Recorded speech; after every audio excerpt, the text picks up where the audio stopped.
Hi, and welcome to today's Engaging for Missouri webinar. I'm Alice Roach from the Division of Applied Social Sciences at the University of Missouri, and today I'll be your webinar host. So with this webinar series, we intend to facilitate a discussion focused on research-based insights that leaders like you can apply in your own work to benefit and strengthen the state's agriculture and food system, hospitality sector, and communities.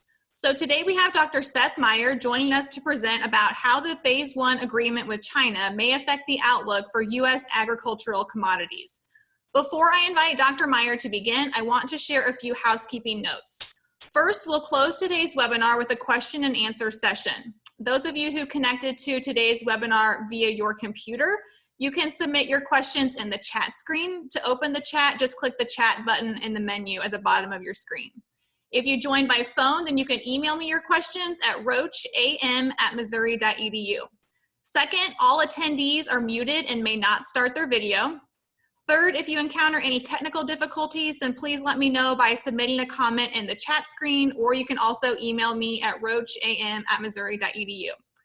Fourth, we will make a recorded version of this webinar available to you. You can look for an email from Zoom in about a day from now with a link to that recorded copy. So now we'll transition to the topic of today's webinar, which is titled The Phase 1 Agreement with China, How Much Difference Might It Make? Presenting on this topic is Dr. Seth Meyer, who is a research professor of agricultural and applied economics at the University of Missouri.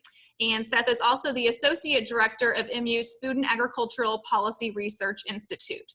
So thank you, Seth, for being here today. If you could please start your video, then we can begin your presentation. All right. Hello, everybody. I'm broadcasting from the only room in my house where I can be alone, which is my basement, which is why it's so dark in here. So wanted to talk to you a bit about Phase 1. This was the topic which was on everybody's mind, say January 15th when it was signed. I think we quickly moved beyond that with COVID. So we'll talk a bit about our analysis of the impacts of Phase 1. But at the end, we'll talk maybe more questions than answers about how COVID-19 could change all this. And I think what we don't know is how long and how big these impacts are going to be. So talk about the impact of Phase 1 and then come in and talk about how, again, some uncertainties related to COVID. So when we did this in January, of course, what we're talking about is the bilateral trade agreement with China, called, roughly the Phase 1 agreement. It's an agreement which is value in, it's set as a value of trade between the US and China on a set of agricultural goods, not volume. It's set at value, and it is a number for 2020 calendar year and a bigger number for 2021 calendar year. So this is an agreement between the two countries to do a couple things: reduce trade barriers between the two countries and set value of agricultural trade across a large number of commodities between the two countries. So when we look at this, we start with a base that said, hey, we had ongoing trade friction. So in a look at what does Phase 1 mean, we talk about going from a baseline of trade friction to a Phase 1 scenario where the Chinese and the US attempt to implement this agreement. This is not a full out set that the agreement is fully met. The agreement has some very large dollar figures in it: $36.5 billion of agricultural trade this year and $43.5 billion of agricultural trade next year. So we're not saying we get to the full value of the agreement. We're saying here's a plausible way that this could be implemented, one of many plausible ways that this could be implemented. But in this case, at the time, this would have been a somewhat aggressive move towards Phase 1. This would have been beyond simply removing the retaliatory tariffs that China had put on agricultural products.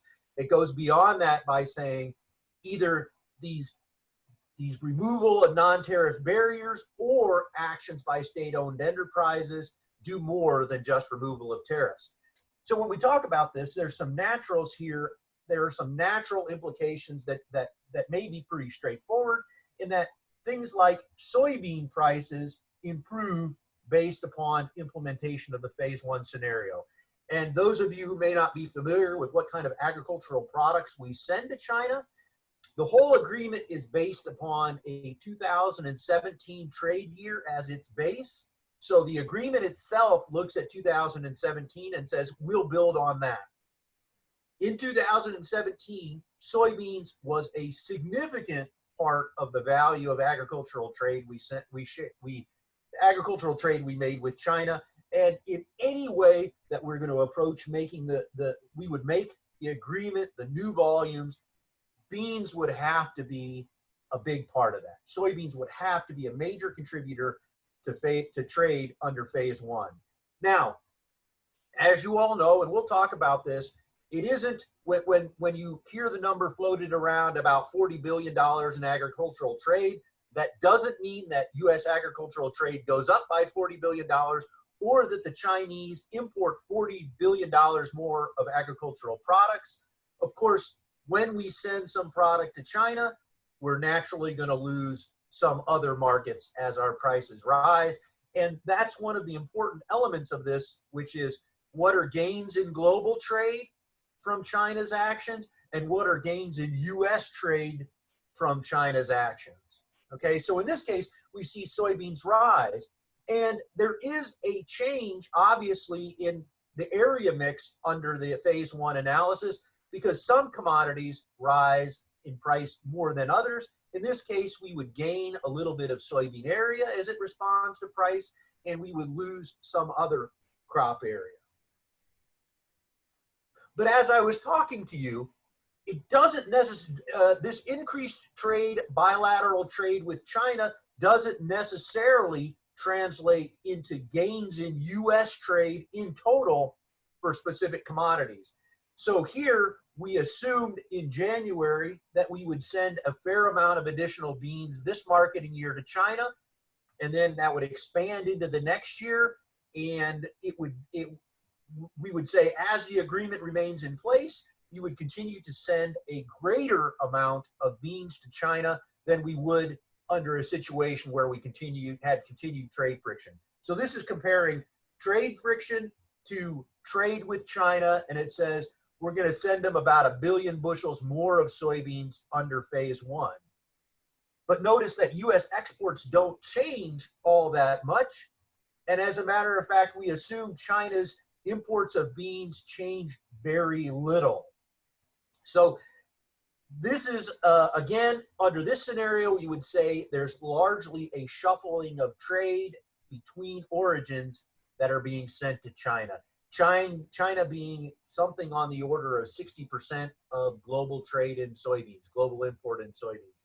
So as we begin to send beans to China, the South Americans send them other places. And as we send to China and our prices rise, we lose many other markets where we have become less price competitive. So for some commodities, we might see a reordering of trade. One could argue that this is perhaps, how much friction evolves, how much can you reorder trade at the costs we've implied. But in the case of beans, we assume that this largely occurs through the shuffling of trade. So if we kind of go back to area here and we talk about this, and you'll note I've got notes at the bottom here about what page this is coming from. This is from the document we released last month, so you can get additional details. These are slides straight out of that publication. So when we think about area, because of the price increase in soybeans relative to some other commodities, and this includes the effect that with China taking beans from us, U.S. bean prices rise, some other countries' bean prices fall, so they shift into other crops. So what we find ourselves then is, for reasons of competitiveness, we actually see a decline in corn and wheat area as we gain soybean area, because in part we're inviting competition around the world into our corn and wheat markets. Okay. So, and another interesting result about this that we were looking at under phase 1 is some things that you might not expect when you start to consider what products the Chinese might take. U.S. corn exports actually fall. And this is, again, we talk about what are the changes in global trade for corn. The changes in global trade might be quite minimal. Yes, the economics work to send corn into China. The prices there are sufficient to draw in corn, but they also have a TRQ, a tariff rate quota that says you can bring a certain volume of corn into China. Anything more than that volume pays a very high tariff. The Chinese have said they will continue to implement that. And so this acts as a natural barrier to additional corn trade. That's not to say we won't send more bilateral trade of corn to China, just that it doesn't increase global trade in corn. In this case, we actually send them less corn because part of what we're assuming is that the Chinese will take in a fair amount of ethanol, okay? So with area being constrained as it gets pulled into soybeans and with additional corn grind for ethanol, which we'll talk more about, we have less to export, okay? This slide I want to show you is in direct comparison to the soybean trade slide, which says there aren't much gains in global trade in beans, and most of the bilateral trade increase with China comes as a result of trade shuffling. Ethanol would be in direct contrast to that, because if China was to say take, and this is a big number, say the Chinese take 1 billion gallons of ethanol, that's new trade. That's new global trade, and that has a different implication than simply trade shuffling like soybeans. In this case, we will also lose some price-sensitive markets in ethanol trade, but some of them are also policy-backed. And this, folks may be interested in a discussion about COVID impacts on ethanol grind, and we can have that because in this case, some of the demand is policy-driven. It's tied to policy in some of our export markets, and some of them are price-sensitive. So what you see is while we gain an assumed billion gallons of trade with China, we lose about half of that in trade in other markets and even a little bit of domestic market. Okay, so this is a bit of a different contrast in that soybeans, we think it's reshuffling of trade. In things like ethanol, there are actual global gains in trade. So another one of the things that we talk about, again, I remind you all that the trade agreement with China is based upon value, and COVID throws this all into uncertainty. But at the time, we're talking about, okay, let's look at the 2017 base from which the trade agreement is all set. And you'll notice we didn't send them all that much corn. It's dominated by sorghum and a little bit of DDGs, distillers dried grains with solubles. That's the co-product with ethanol production. These things can all be fed roughly equivalent to corn. In 2017, we sent the Chinese a lot of sorghum because it doesn't face a TRQ. You can feed it as corn, and so it's easier for private buyers in southern China to bring this product in. It was easier. But when you think about the way China might approach this in the future, keeping the TRQ, so they're not going to trade globally much more corn, but they might buy more corn from us and might also buy more sorghum and DDGs, which can flow around that corn TRQ. So you might see a diversification of the Chinese feed trade with this agreement, and this also has interesting effects on the relative prices of corn, DDGs, and sorghum in our own market. You normally think that sorghum should be at a discount. It should be about 93% of the price of corn because that's the way it feeds in terms of feed value. But you can see that deviate. You can see that deviate if the Chinese buy quite a bit of sorghum. You can see the price of sorghum rise relative to its feed value in the U.S. market. So we're trying to incorporate all these things. We've seen this in the past that DDG prices tend to surge relative to corn when the Chinese are buying. So again, TRQ acts as a barrier to increases in global corn trade, but that isn't the case when it comes to sorghum and DDGs. when we think about meat trade, and this is, again, we were assuming an ASF recovery path that showed the biggest impact, the lowest swine numbers in China in 2021. There is some discussion within China that maybe they're already turning the corner. We'll see. But this is all under the context of that bounce in ASF occurring in 2021 and that continued demand by China all pre-COVID. In this case, we expect to send them a greater amount of exports of meat, greater into 2021 as the agreement values rise, and it's not constrained by supply growth. So supply growth would actually be less than this export number. So when you look at production adjustments within this with the agreement in place, you can see that it takes time for some of the commodities to adjust, and this is largely based upon biological lags. But it isn't this change in production which constrains livestock trade with China. They'll take more than our increase in production as we lose some other trade markets, make some adjustments in our own domestic market.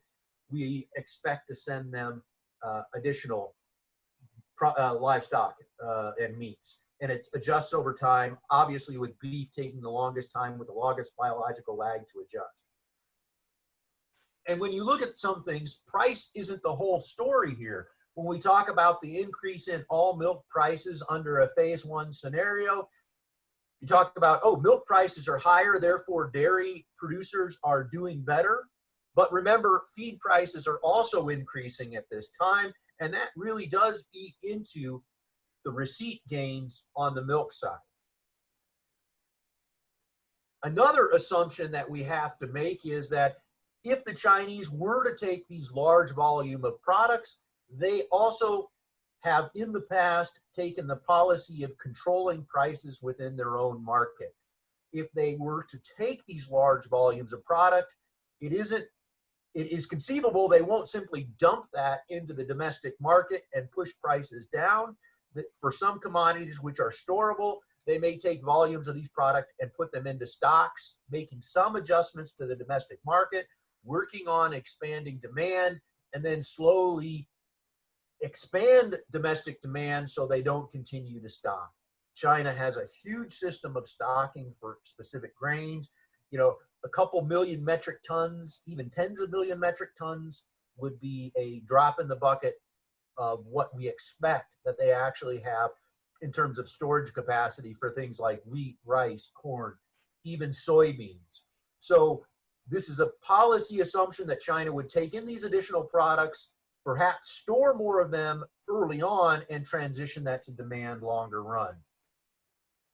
So finally, what we look at here is the agreement is in dollar terms. And this is important when we get into COVID analysis as well too here, in that 2017 number, you can see how important soybeans is to the base calculation that folks are making in terms of the agreement. That's what the agreement base looks like. It's about $21 billion of agricultural trade, a huge amount of that coming from soybeans, a smaller amount coming from other commodities that we explicitly track within our system, and then a bunch more about on the order of $4.5 billion of other stuff.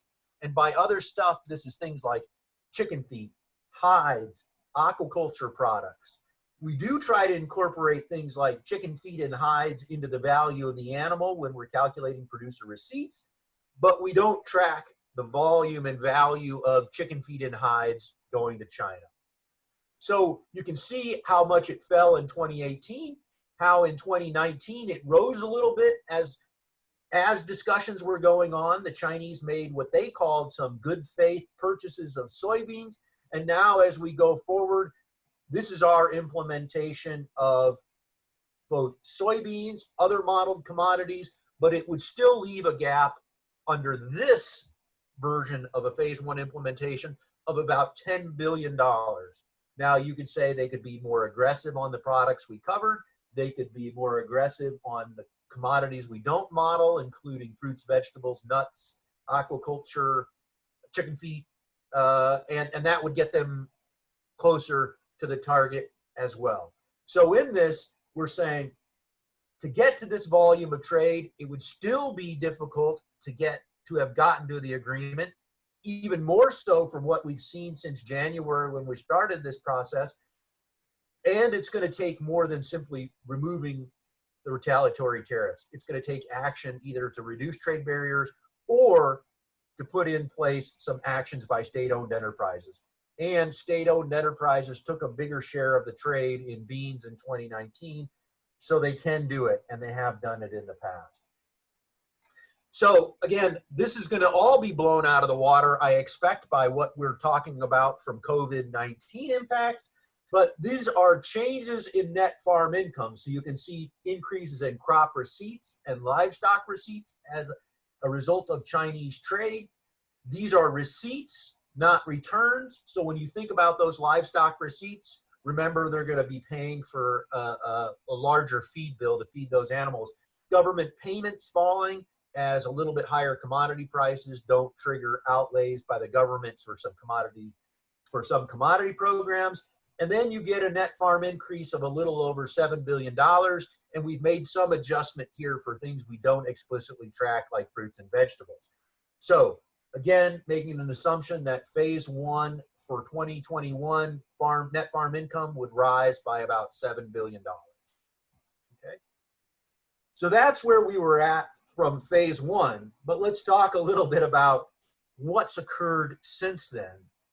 So one thing that's occurred since then is we really haven't been making the kind of progress on soybean trade that we would have needed to achieve even the numbers that we suggested at that time. These are weekly soybean inspections, and this is kind of the seasonal pattern we normally go through the crop year. So this is September 1 through October of 2020 is what the rest of the missing data would be as we go forward. So you can see we missed out on our post-harvest peak last fall without the phase one agreement, and we still haven't been doing much soybean inspection. And by soybean inspection, these are actual beans which have been sold, inspected, and put on a ship. And since January, we've actually even weakened since that point, making any current crop year export number to China of big volumes difficult to achieve. This is inspections to all destinations. And the other side of that is these are outstanding sales for the rest of the crop year. And what is outstanding sales? These are sales that are on the books. So an agreement with some of the ABCDs, for example, have been on the books, but haven't yet been inspected and shipped. So this is like pre-sales. These can be canceled. These can be rolled into the next crop year, but you can see how little that we have on the books for sales for 1920. Now, normally you might say if prices are falling, people don't want to get trade on the books. But the troubling part about this, I think, is that we don't have much sales on the books, and sales on the books to China are negligible. Things which are known outside of China are green, and things which are unknown, which at least historically have included a significant amount of trade that ends up being converted to China. All these things are quite small. So again, I think that even prior to these COVID impacts, we were having some Chinese COVID impacts, which were slowing trade with China. Okay, so let's talk real quick about what we might think the COVID impacts might be. So what's the analog? What's the analog to what we're seeing within the ag economy from what we're seeing in the ag economy from COVID? Is the analog of the Great Recession of 2008, 2009. Agricultural products tended to fare better than other commodities, even though we did see a fall in the U.S. in consumer expenditures in food. We see that trade volumes and values fell less for agricultural products than they did for things like energy and manufacturing. So is the Great Recession the analog? Or is it in the long run, is it the Great Recession or a greater recession or a lesser recession? The thing is, this was being driven largely by a banking crisis, which then impacted income, and that pushed back into the agricultural market. What we don't know, and again, I'm going to make some statements that are already out of date. I mean, I'll show you some graphs that are already out of date, because we see the uncertainty going on with some things in the supply chain. So maybe we get a mix of the Great Recession in the long run as this begins to result in unemployment, lower consumer income, both here and abroad, and that pushes on consumer demand. But maybe in the short run, things that are affecting producers as well too are things which disrupt the supply chain. And here I'm talking about the Holcomb, Kansas slaughter plant fire that took out a bunch of beef slaughter capacity, which pushed down the price of cattle and pushed up the price of wholesale beef. Okay, so you saw the price of wholesale beef rise, but yet the producers of the cattle producers were seeing lower prices because you had a supply chain disruption.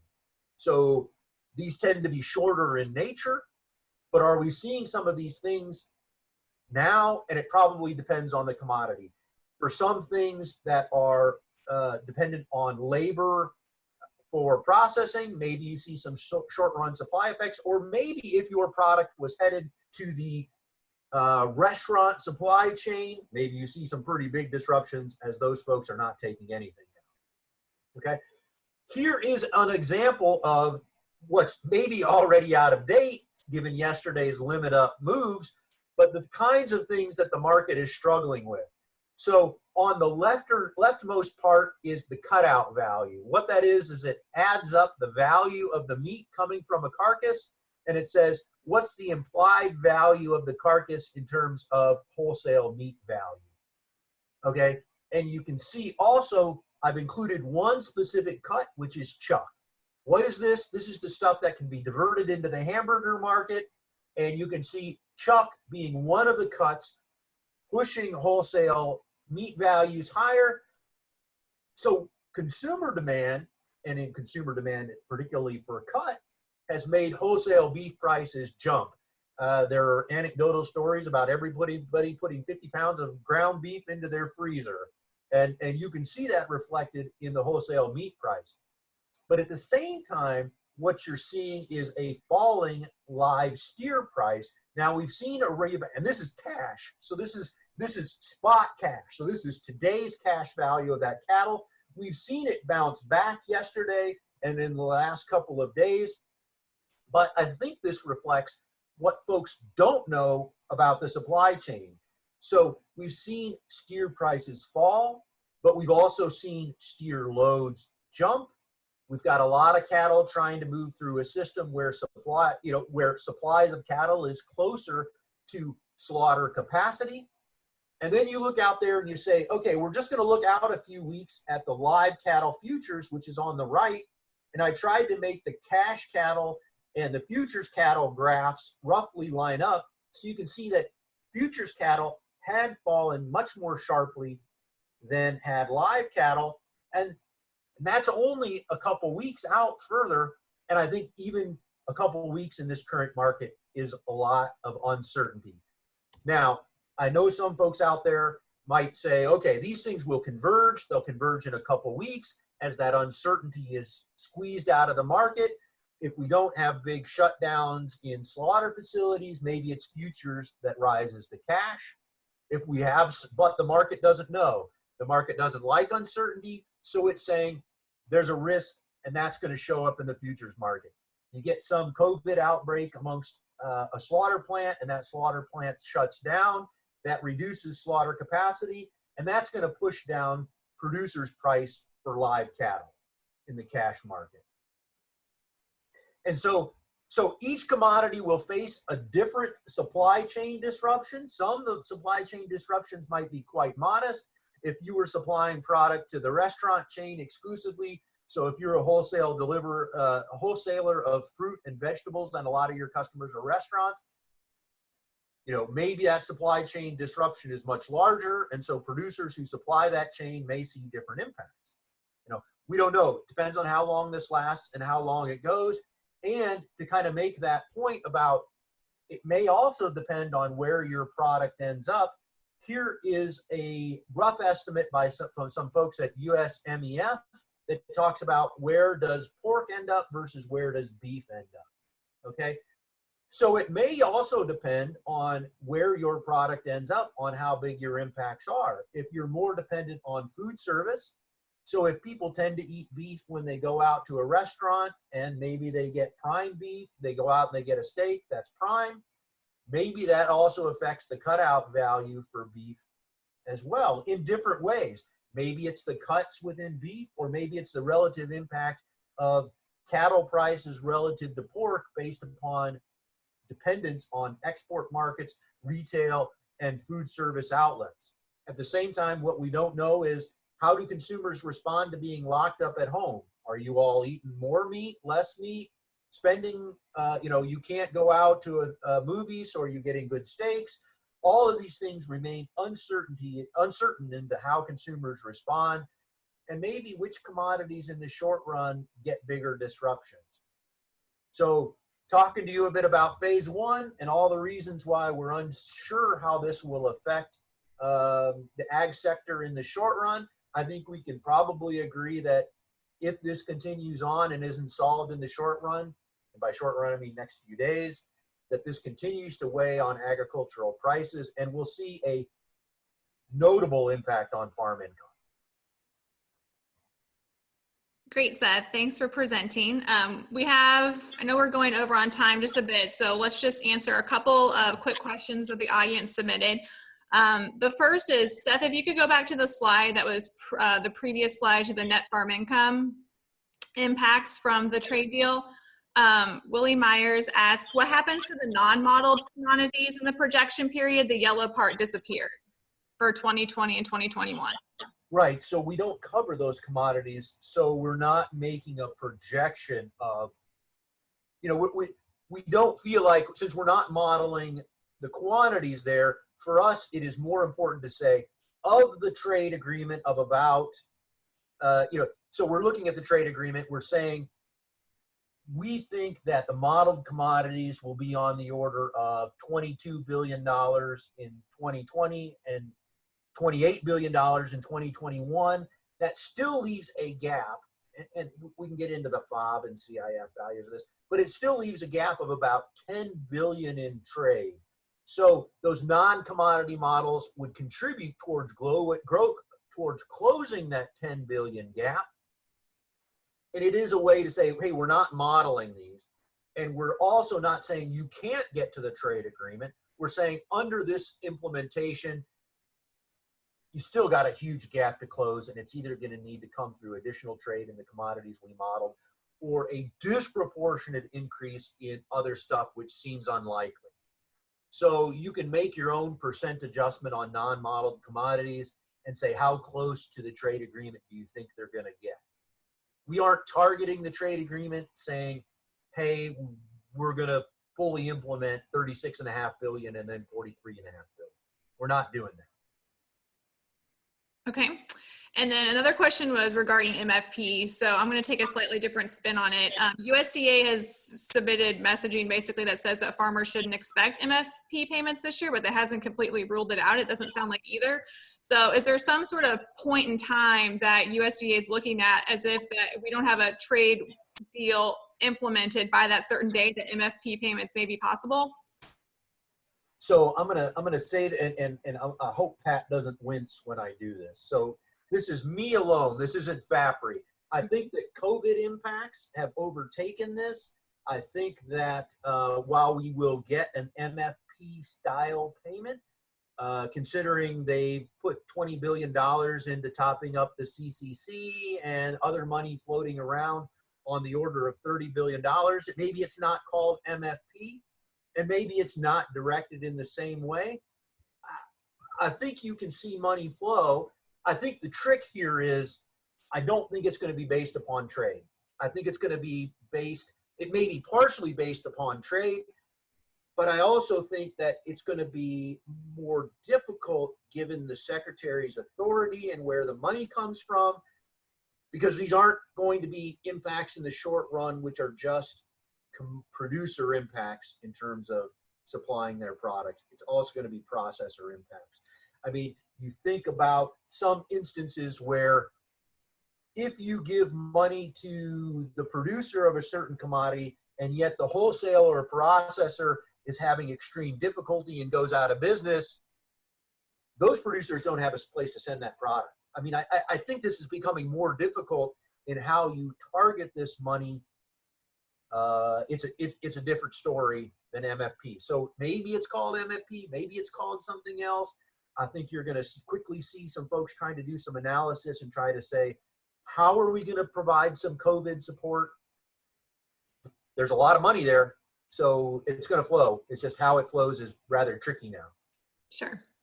Well, thanks, Seth, for joining us today and sharing today's webinar presentation. Thank you to our audience, too. When you exit Zoom, you'll see a post-webinar survey will load in your web browser. So if you could please consider responding to this survey, we'll use your feedback to improve the webinar experience and brainstorm future webinar topics. Also, again, watch your email for access to a recorded version of today's webinar. I'll try to get that out to you within the next day. We'll be back on Friday for our next Engaging for Missouri webinar. At that time, Alan Spell with Exceed, which is Regional Economic and Entrepreneurial Development with MU Extension, will speak on the coronavirus's economic impact here in Missouri and across the United States. If you need a registration link for Friday's webinar, then you can email me at roacham@missouri.edu. Thank you all again for joining us and have a good day. Thanks, Seth. Yep, if anybody wants to send me an email bilaterally, there's my email. You can ask me questions. Sorry I went long. Thank you. Have a good day.